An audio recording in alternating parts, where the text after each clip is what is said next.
অপমানের জবাব এইভাবে দিতে শিখুন।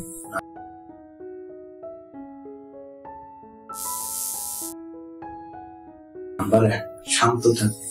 কেউ অপমান করলে রাগ উত্তেজিত হওয়া পরিবর্তে নিজেকে শান্ত রাখুন। আপনার শান্ত থাকা তার কথার শক্তি কমিয়ে দেয়। একটি হাসি অনেক সময় অপমানের চেয়ে বেশি শক্তিশালী প্রতিক্রিয়া দিতে পারে। স্মার্ট উত্তর দিন। নাম্বার 2, স্মার্ট উত্তর দিন। সরাসরি রাগ না দেখিয়ে এমন কিছু বলুন যা তাকে বুঝিয়ে দেবেন যে আপনি তার কথাকে গুরুত্ব দিচ্ছেন না। নাম্বার 3, মৌনতা বজায় রাখুন। কখনো কখনো কোনো উত্তর না দেওয়া সবচেয়ে ভালো উত্তর।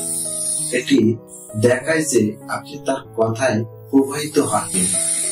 নাম্বার 4, সাহায্যের সঙ্গে নিজের অবস্থান ব্যাখ্যা করুন। যদি অপমান খুব গুরুত্ব হয় তাহলে সাহায্যের সঙ্গে বলুন।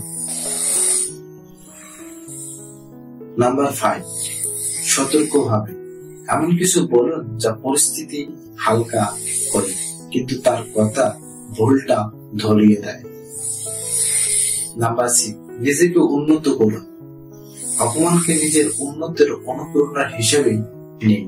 আপনার কাজ বা সাফল্য দিয়ে তাকে জবাব দিন। নাম্বার 7, অপমানকে গুরুত্বহীন করে তুলুন। অপমানকে অপেক্ষা করে দেখান যে এটি আপনার জীবনের কোনো প্রভাব ফেলতেছে না।